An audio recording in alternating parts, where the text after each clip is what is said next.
반갑습니다. 오늘은 생명과학 수업 세 번째 시간입니다. 자, 오늘 세 번째 시간으로 1단원이 마무리가 되는데 여러분 첫 번째 강의, 두 번째 강의 여러분이 어떻게 들으셨는지 보셨는지 무척 궁금합니다.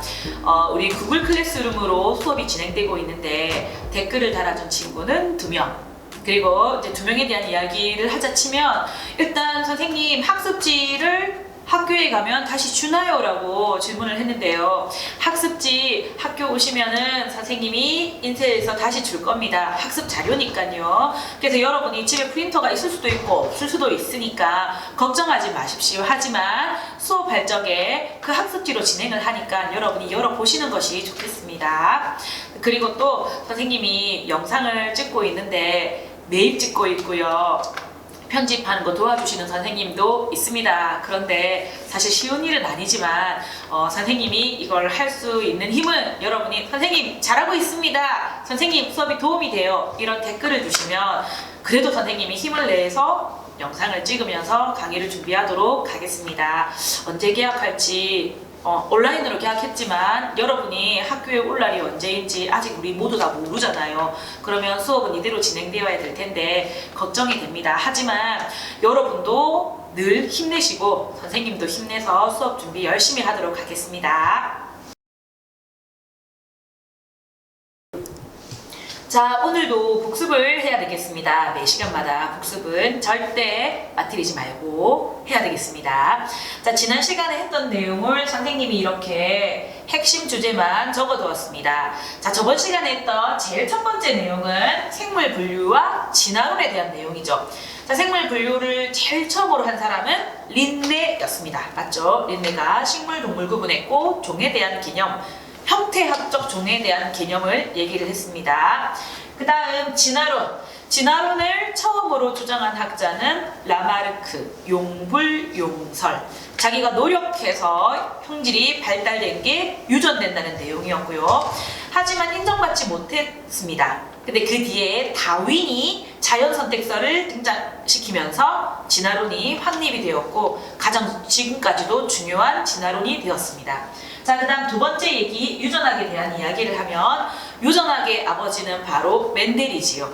멘델이 유전 법칙을 이야기하면서 그 이전까지 혼합설에 대한 이야기를 했던 사람들에 대해서 이렇게 아닙니다. 입자로 되어 있습니다. 그 유전인자라고 하는 것이 유전됩니다라고 얘기를 했고요.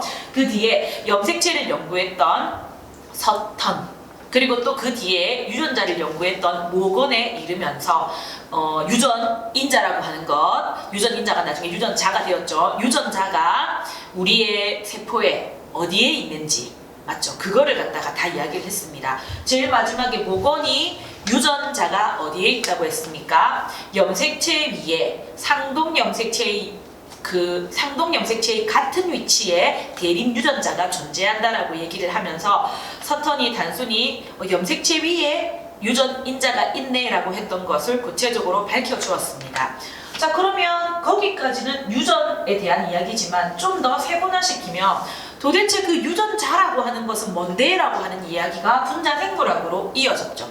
분자생물학의 핵심은 DNA, RNA, 단백질 이런 것들을 분석하는 학문입니다. 자, 그러면 유전물질 가장 중요한 그 입자, 그 정체는 DNA였거든요. 그러면은 그 DNA가 어떤 애인지 확인해야 되는 내용들이 나옵니다.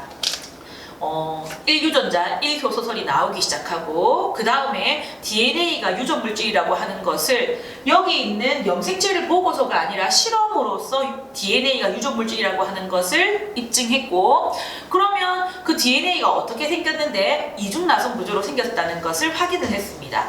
그리고 이중나선 구조로 생긴 것을 확인하고 난 다음에 그러면 DNA의 암호를 한번 해석해볼까? 암호를 해독했고요. 암호를 해독하고 난 다음에 그 뒤에 염기서열을 분석하고 다양한 분자생물학 기술들이 나오게 되었습니다. 그리고 제일 마지막 2003년 인간 유전체 지도를 완성하는 휴먼 게놈 프로젝트가 완성이 되었죠.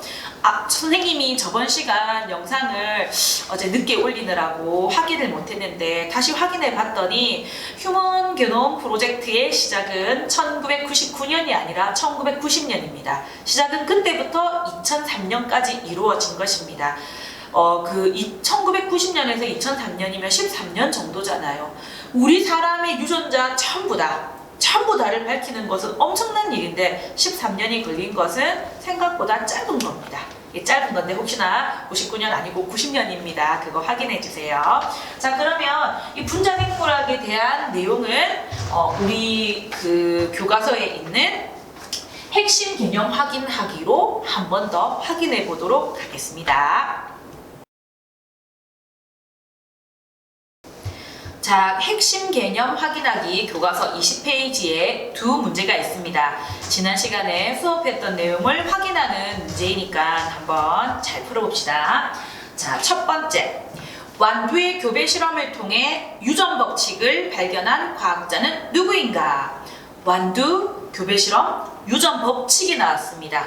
유전학의 아버지 누굽니까? 멘델. 맞습니다. 자, 문제가 쉽죠? 멘델에 대해서 완두의 교배 실험을 해서 유전 법칙을 발견한 과학자는 멘델이 되겠습니다. 자, 그 다음 두 번째. 드디어 나왔습니다. 선생님이 제일 싫어하는 문제입니다. 사실 연도 같은 거 잘 모르고요. 그런데 우리 역사 문제도 그거 싫어하잖아. 한국사 문제 나오면 연도 맞추어서 배열해라 이렇게 하면 이거 못하겠다는데 이게 나왔습니다. 일단은이 생명과학의 역사가 나오면 이런 문제는 안 나올 수 없을 것 같아요. 그래서 나왔는데, 자, 특별히 분자생물학 주요 사건들. 사실 분자생물학 주요 사건들은 생명과학2의 주요한 내용들입니다. 어떤 내용이 나오고 난 다음에 나오고 그 순서가 있는데 그것들을 시간 순서대로 배열이라 했거든요. 자, 문제를 정확히 읽어보겠습니다. 분자생물학의 발달 과정에서 이루어진 다음의 주요 발견들을 시간 순서대로 나열해보자. 이렇게 했습니다. 그리고 기억에서부터 미음까지의 내용들이 있는데요. 천천히 생각해 봅시다. 자, 분자생물학의 제일 중요한 내용은 DNA에 대한 얘기였거든요. 그러면 제일 처음에 DNA가 유전물질이라고 하는 것부터 밝혀야 되잖아요. 자, 일단 봅시다. 유전 부호 해독. 여기 유전 부호를 해독했다는 말은 DNA에 대한 정보를 해독했다는 얘기 아닙니까? DNA의 정보를 해독했다는 말은 유전물질이 DNA 다 그러면 어떻다는 얘기가 나와야 되잖아요. 그럼 얘는 제일 처음은 아닌 것 같습니다. DNA가 유전물질이라고 하는 게 밝혀지고 난 이후에 돼야 되는 얘기가 되겠죠. 그 다음 사람의 유전체 분석. 이게 바로 아까 말했던 휴먼 게놈 프로젝트, 사람의 유전체 전체를 밝히는 계획이죠. 2003년 가장 마지막에 나온 내용이었습니다. 그러면 얘는 가장 마지막, 그러니까 1, 2, 3, 4, 5니까 얘는 5번 이렇게 하겠습니다. 5번. 자, 그 다음 DNA의 이중나선 구조. DNA가 이중나선으로 되어 있다라고 하는 것은 유전물질이 DNA다라고 한 다음에 그 다음 나왔던 내용이잖아요. 맞죠? 왓슨과 클릭에 대한 얘기가 되겠네. 아직까지 DNA가 안 나옵니다. 자, 그 다음 유전자 재조합 기술 탄생. 자, 유전자 재조합이 뭐냐고 하면 나에게 필요한 유용한 유전자를 플라스미드와 같은 운반체에 끼워 넣어서 얘를 증폭시키는 과정이거든요. 그러면 끼워 넣을 때 유전 서열을 알아야 됩니다. 유전 암호를 알아야지 이게 가능하다는 얘기입니다. 그러면 유전 암호를 알아야 된다는 말은 유전 부호를 해독하고 난 다음에 그 부호에 맞게 끼워 넣어야 되거든요. 그럼 얘는 생각보다 뒤쪽이란 얘기입니다. 얘보다 훨씬 뒤입니다. 자, 제일 마지막. DNA가 유전물질임을 증명. 자, 요게 시작이겠죠. DNA가 유전물질이야가 바로 1번이 되었어요. DNA가 유전물질임을 알았고 DNA가 어떤 구조로 되어 있는지를 알아야 진행이 되잖아요. DNA가 어떤 구조였습니까? 왓슨과 클릭이 이중나선으로 이렇게 꼬여있다 그랬잖아요. 그러면 이중나선 구조가 두 번째. 이중나선 구조 그 다음에는 DNA의 암호를 밝혔죠. 암호를 밝힌 게 바로 3번에 되겠습니다.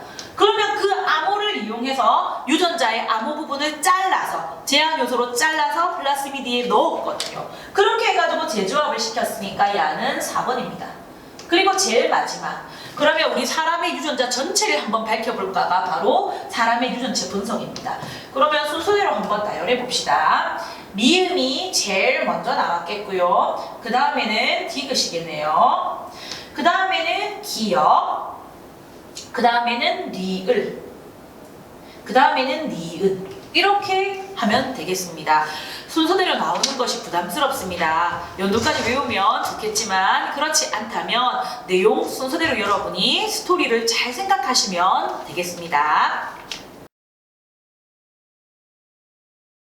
자, 생명과학의 탐구 방법, 연구 방법 두 가지가 있는데 그 두 가지를 얘기하기 전에 교과서에서는 두 사람의 예를 들고 있습니다. 자, 첫 번째 그 사람은 누구냐고 하면 벤팅이라고 하는 의사인데 이 의사가 인슐린을 추출하는 과정에 대해서 짧게 이야기를 하고 있습니다.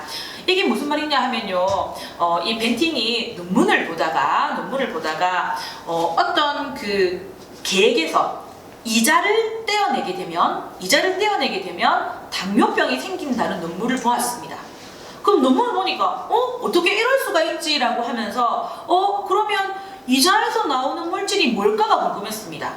다시 생각해 볼게요. 이자를 떼어내면 당뇨병이 생긴다는 말은 이자로부터 나오는 물질이 당뇨병이 생기지 않게 조절을 한다는 얘기잖아요. 그럼 이자에서 나오는 물질이 많죠. 그러면 그 물질이 뭘까? 자, 그러면 당뇨병부터 생각해 볼까요? 당뇨병은 지금 현재 인슐린이라고 하는 물질의 조절을 못 받게 되면 혈당 조절이 안 되는 거잖아요. 그러면 이자에서 인슐린이 나왔구나. 인슐린이 문제구나.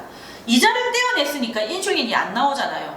그러면은 당뇨병, 혈당 조절이 안 되니까 당뇨병이 생긴다는 얘기잖아요. 그러니까 당뇨병인 사람들은 인슐린이 부족하거나 아니면은 인슐린 수용체가 부족하거나 이런 사람이거든요. 그러면 그들에게 치료를 할 수 있는 방법은 특별히 인슐린이 부족한 사람들에게서는 인슐린을 추출해서 그 사람들에게 주사로 넣어주게 되면 당뇨병 치료가 되지 않겠습니까? 그래서 이 벤팅은 개로부터 여러 논문들을 읽어보고 그 인슐린을 추출하는데 성공했습니다. 근데 그 과정에서 쉽진 않았습니다. 여러 시행착오를 거치면서 이렇게 하면 안 되네, 이렇게 하면 안 되네, 이렇게 하면 되지 않을까? 추출에 성공했습니다. 그러면 인슐린을 추출했죠. 당뇨병인 사람에게 이 인슐린을 주사를 하니까 이 사람에게서 당뇨병이 호전되었습니다. 그러면서 이 사람이 인슐린을 추출하는 과정으로 사람들에게 지금 많은 도움을 주고 있는 거죠. 지금 사람들은 인슐린을 이렇게 주사를 맞게 되면은 당뇨병이 이렇게 완화가 되잖아요. 그래서 이 벤팅에 대한 이야기를 했습니다. 그 다음 두 번째, 로렌츠의 각인 연구라고 하는 내용이 나오는데요. 이거는 여러분이 그림을 많이 봤을 거예요. 우리 교과서에 나오는 그 대상은 회색 기러기. 로렌츠는 동물학자입니다. 이 사람은 야생동물들을 막 이렇게 많이 키우면서 그 야생동물들의 행동, 그런 것들을 연구하는 사람인데요. 회색 기러기를 갖다가 이렇게 키우다가 새끼를 낳았어요. 새끼를 낳았는데 새끼가 알을 깨고 나서 제일 처음 본 그 사물 아니면 생물에게서 이 애는 엄청난 애착을 느끼는 것이 각인입니다. 근데 이 회색 기러기가 알을 딱 깨고 나왔을 적에 제일 먼저 본 사람이 웬만하면은 회색 기러기 엄마였겠죠. 그러니까 그를 엄마로 따르고 가는데 여기 로렌츠는 엄마에 두지 않고 자기 걸 보고 있었거든요. 그랬더니 얘가 깨어나서 이 로렌츠를 따라다닙니다. 꽥꽥꽥 따라다닙니다. 그래서 엄마로 인식하면서 엄마로 따라다니는 것. 그래서 이 각인이라고 하는 것은 발달 시기에 그 특정 시기에 본 것을 얘는 인지해서 이렇게 행동을 따라간다. 이런 거가 되겠습니다. 자, 어쨌든 벤팅과 로렌츠에 대한 이 연구는 생명과학 탐구 방법 두 가지를 적용한 것이라고 볼 수 있습니다. 그 적용이 어떤 건지 여러분 기억납니까? 선생님이 앞에 귀납적 탐구 방법, 연역적 탐구 방법 두 가지를 소개했는데요. 그 두 가지 소개가 바로 이 두 사람에 대한 이야기를 할 수 있을 것 같습니다. 자, 벤팅. 끊임없는 실험을 반복해서 인슐린을 추출한 벤팅의 실험. 그리고 두 번째, 여러 사례들을 통해서 그 결과, 그걸 얻어낸 이 로렌츠의 실험. 이 두 개는 각각 어디에 해당할까요? 생각해 보세요. 자, 생명과학의 연구 방법, 벤팅과 로렌츠의 그 실험이 어디에 해당하는지 무엇을 소위 말하는 겁니까? 라고 여러분이 궁금했을 텐데요. 자, 생명과학의 연구 방법, 여기 연구 방법 대신 탐구 방법이라고 해도 같을 겁니다. 생명과학을 연구하는 방법, 탐구하는 방법에는 이거 두 가지 있잖아요. 연역적 탐구 방법과 귀납적 탐구 방법. 기억이 납니다. 자, 여기 귀납적 탐구와 연역적 탐구가 있는데 이거 두 가지에 대해서 이제 여러분이 다시 생각을 해야 될 것 같습니다. 자, 먼저 귀납적 탐구 방법을 보시게 되면 자연현상을 관찰하죠. 관찰하게 되면 궁금증이 생기니까 관찰에 대한 주제를 설정합니다. 그리고 여기도 관찰이 빠졌습니다. 그 관찰에 대해서 어떻게 해볼 건지 방법이랑 절차를 생각합니다. 그러고 난 다음에 관찰합니다. 그리고 제일 마지막 관찰한 결과를 통해서 결론을 냅니다. 그러면 여기 귀납적 탐구 방법의 핵심은 뭡니까? 관찰하고 난 다음에 거기로부터 원리나 이론을 도출하는 겁니다. 관찰하는 겁니다. 그러면은 이 귀납적 탐구 방법에서는 실험을 한다거나 실험실 이런 게 아니고요. 관찰 사례를 이렇게 조사를 잘 합니다. 꼼꼼히 조사를 하고 난 다음에 이런 결론이 있구나 이렇게 내리는 방법이죠. 우리 실험실에서 보통 우리가 실험을 통해서 이렇게 하고 이거 말고요. 이거 말고 여러 사례들을 조사해서 결론을 내리는 겁니다. 자, 이 귀납적 탐구 방법은 과학에도 많이 쓰고 있고 사회 현상에서도 이 방법을 많이 쓰죠. 과학에서는 이 귀납적 탐구 방법을 어디서 쓰느냐? 실험으로 조작이 불가능한 경우에서는 귀납적 탐구 방법을 씁니다. 지구과학에서 특별히 이걸 좀 많이 쓰고 있어요. 하지만 우리 생명과학에서 쓰는데 아까 전에 벤팅의 실험과 로렌츠의 실험 중에서 어떤 게 해당하는지 한번 생각해 보세요. 그 다음 두 번째, 연역적 탐구 방법입니다. 연역적 탐구 방법도 귀납적이랑 똑같이 관찰로부터 시작합니다.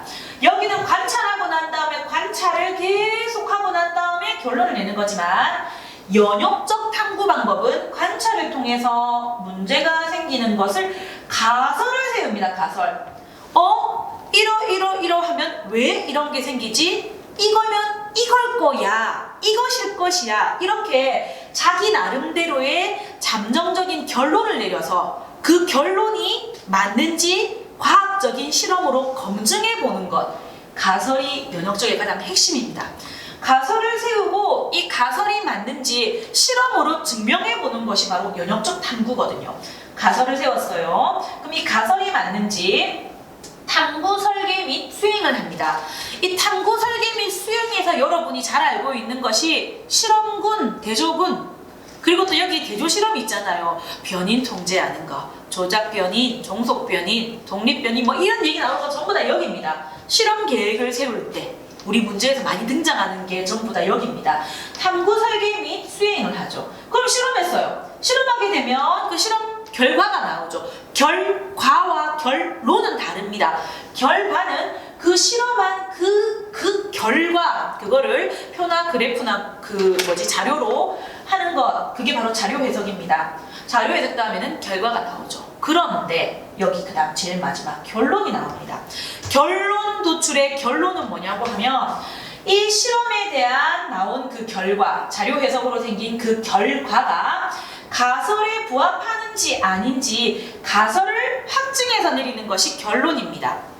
가설에서 무엇하면 무엇일 것이다 형태로 가설이 세워졌죠. 그러면은 이 결론은 어떻게 내리냐면 무엇하면 무엇이다라고 내리는 것이 결론입니다. 그래서 결론은 가설에 대해서 확증하는 것이고 자료 해석과 결과는 실험에 대한 그 결과를 나타내는 것이죠. 그러면 그 결론을 사람들에게 널리 알리는 일반화가 있는 것입니다.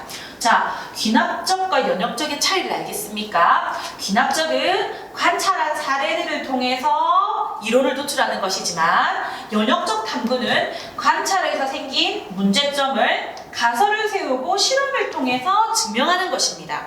자, 다시 돌아갑시다. 벤팅의 인슐린 추출하는 실험이랑 로렌츠의 각인 실험이 있었습니다. 그 두 가지는 여기에서 어디에 해당했을까요? 자, 벤팅의 실험부터 보면 벤팅은 인슐린을 추출하기 위해서 여러 가지 실험을 진행했습니다. 맞죠? 벤팅이 실험하는데 주제로 그냥 관찰할 수는 없지 않습니까? 인슐린을 추출해야 되지 않습니까? 분명히 실험이 들어갔을 겁니다. 그러면 벤팅의 실험은 연역적 탐구 방법으로 이루어진 생명과학의 연구 방법이고요. 그 다음에 로렌츠의 각인 실험은 로렌츠는 동물들의 행동 사례를 계속 관찰하면서 모았습니다. 그래서 결론을 내렸잖아요. 그러면은 로렌츠의 실험 같은 경우에서는 귀납적 탐구 방법으로 이루어진 생명과학 연구 방법이 되겠습니다. 자, 이해가 되겠습니까? 자, 여러분 생명과학 연구 방법에는 귀납적과 연역적이 있는데 얘가 등장하더라도 이 둘 중에서 어딜까 여러분이 확인을 잘 해야 되겠습니다. 자, 그리고 그 생명과학 이 연구 방법, 탐구 방법에서 가장 중요한 것이 무엇일까? 가장 중요한 것.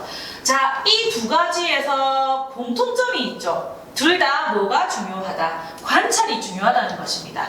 과학자들은 사물을 관찰할 때 그냥 보고 지나가는 것이 아니라 저게 왜 이렇지? 진지하게 관찰했고 다른 사람들이 스쳐 지나가는 것도 이게 이런 게 있었네? 관찰에서 시작했습니다. 그래서 생명과학을 연구하는 사람에게 가장 중요한 내용, 일단 관찰이 아닐까라는 생각이 듭니다.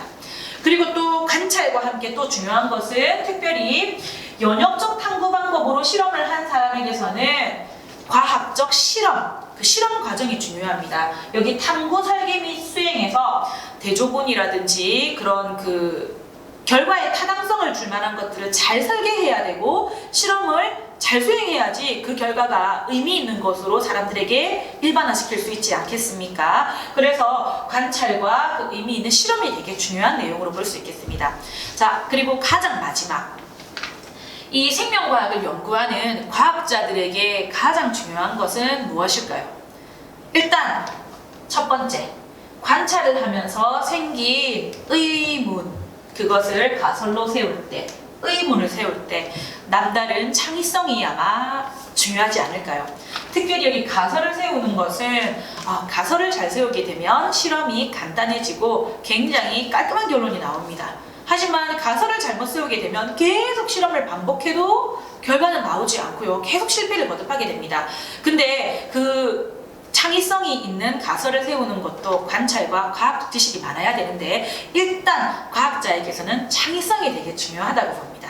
그리고 창의성과 함께 끊임없는 연구를 통해서 한 번의 실험 결과가 나오는 경우가 잘 없습니다. 계속 실패하고 실패하면서 결과가 나오는 겁니다. 그러면 도전 정신이 중요하겠죠. 그래서 과학자들에게는 창의성도 중요하고 도전 정신도 중요합니다.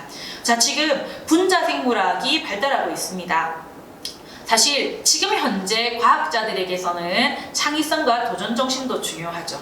그런데 선생님 생각에는 또 중요한 게 있다면 과학자들에게는 윤리적으로 진실한 것, 윤리적인 생각을 제대로 갖고 있는 것, 그것도 중요하고요. 그리고 또 과학적으로 진실한 마음으로 접근해야 되는 것. 이게 좀 되게 무슨 말인지 모르겠냐 하면 과학자들은 자기가 실험한 것을 사람들에게 어떻게 인정을 받느냐고 하면 논문을 통해서 인정을 받습니다. 그런데 그 논문에 조작이 있거나 거짓이 있는 것을 발표를 한다면 사람들은 그 논문을 통해서 그 과학적 지식을 접할 텐데 거짓이 있다면 그것은 과학적 진실이 아니죠. 그래서 과학자들에게는 진실한 마음, 그리고 또 자연을 사랑하고 도전하는 그런 마음들이 필요한데 지금 현재 시대에서는 진실한 마음이 선생님은 필요하다고 생각합니다.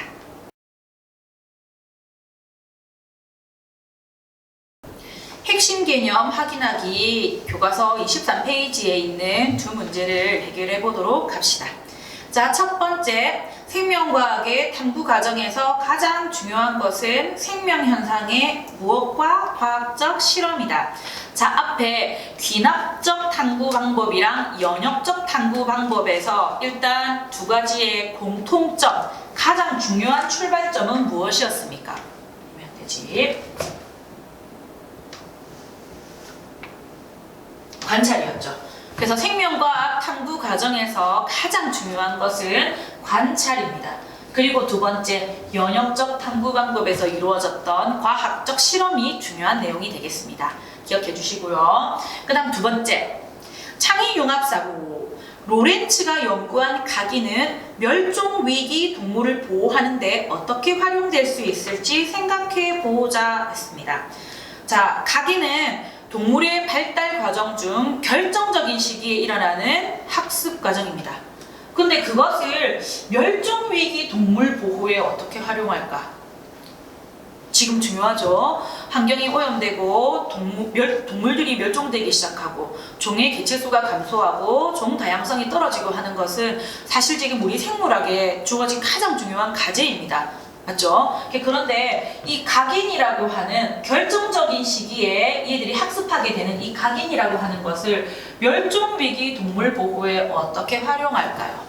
자, 이거는 설문지 제일 마지막 문항으로 여러분한테 돌리겠습니다. 여러분이 간단하게 내용들을 써주면 좋겠습니다. 자, 우리 1단원. 1단원은 생명과학의 역사라고 하는 단원이었습니다. 이 단원의 대단원 마무리. 이제 첫 번째 시간, 두 번째 시간, 세 번째 시간인데 1단원이 끝나거든요. 1단원이 끝나는데 핵심 개념 정리하기를 통해서 마무리를 하도록 합시다. 자, 제일 첫 번째 중단원은 생명과학의 역사와 발달 과정에 대해서 우리가 2시간 동안 배웠고요. 그리고 오늘 우리는 두 번째 생명과학의 연구 방법에 대해서 배웠습니다. 자, 생명과학의 역사와 발달 과정은 제일 첫 번째 로버트 훅, 레이 우엔 훅 이런 그 과학자들이 현미경을 통해서 생물을 보게 되었다. 그리고 슈반과 슐라이덴의 세포설 이야기도 나오죠. 그 다음 두 번째, 미생물의 발견은 파스테르와 코후, 플레밍 이분들 같은 경우 미생물이라고 하면 세균 이런 경우들을 말하는 거잖아요. 세균을 발견했다 이 얘기고, 생물 분류와 진화론 하게 되면 린네 이야기를 했고, 진화론에 대해서는 라마르크와 다윈에 대해서 얘기를 했습니다. 자, 그 다음 유전학과 분자생물학의 발달. 유전학의 시작은 멘델로부터 염색체를 연구한 서턴, 유전자를 연구한 모건에 이르고, 그 다음 분자생물학은 가장 중요한 왓슨과 클릭, 그리고 그 뒤에 지금 현재 사람의 유전체 연구까지 이루어지고 있습니다. 자, 생명과학의 연구 방법. 생명과학의 탐구 방법은 기납적 탐구 방법과 연역적 탐구 방법이 있는데, 선생님은 정리학 쪽에 그게 두 개가 나올 줄 알았는데 교과서에서는 그 두 가지를 얘기한 게 아니라 생명과학을 연구하는 방법에서 가장 중요한 것은 관찰과 과학적 실험이다 라고 하는 이야기를 하고 있습니다. 자, 여러분 그 3시간에 정리가 됐는지 모르겠습니다. 그리고 그 대단원 마무리에 보면 핵심 개념 적용하기 해서 OX 문제가 있습니다. 그 OX 문제는 선생님이 설문지 문항으로 넣도록 하겠습니다. 그러면 설문지에는 대단원 마무리에 있는 OX 문제와 그리고 앞에 선생님이 하나 더 질문을 했던 로렌츠가 연구하는 각인은 멸종위기 동물을 보호하는데 어떻게 활용될까를 서술형으로 내도록 하겠습니다. 과제를 수행해서 제출해주세요. 자, 오늘 수업을 마무리하도록 하겠습니다. 자, 3시간으로 우리는 1단원 생명과학의 역사를 마무리하고요. 다음 시간부터는 2단원 세포의 특성으로 들어갑니다. 세포의 특성은 우리 지금 선생님 생명과학의 역사를 배우면서 제일 처음 세포 얘기했잖아요. 그러니까 그거 얘기할 겁니다. 현미경 이야기를 할 거고요. 세포의 구조를 이야기할 거고요. 원핵세포, 진핵세포 이야기를 할 겁니다. 그래서 다음 시간에는 세포에 대해서 배우게 될 텐데, 여러분 1단원이 끝났습니다. 1단원에서 가장 중요한 것은 내용이 나왔을 적에 그 다음 어떤 내용들이 이렇게 순서대로 이어지는지에 대한 내용들을 여러분이 꼭 기억했으면 좋겠습니다. 자, 3시간 우리 생명과학은 일주일에 3시간 들었습니다. 3시간이면 일주일이 훅 가는데요. 여러분 그 개학하고 나서의 마음이 그대로인지 모르겠습니다. 자, 여러분의 마음이 그대로, 그리고 또 혹은 새 단원을 시작할 적에 새 마음을 여러분이 먹고 다시 도전해주기 바랍니다. 맞죠? 여러분 힘내시고, 그리고 다음 시간에도 또 다시 선생님 수업을 기다려주시고, 기다렸죠? 알고 있어요. 분명히 궁금해서 기다렸을 거예요. 기다렸을 텐데 다음 시간도 기다려주시고 선생님과 같이 열심히 공부합시다. 자, 환절기 건강 조심하시고 다음 시간 뵙겠습니다. 안녕.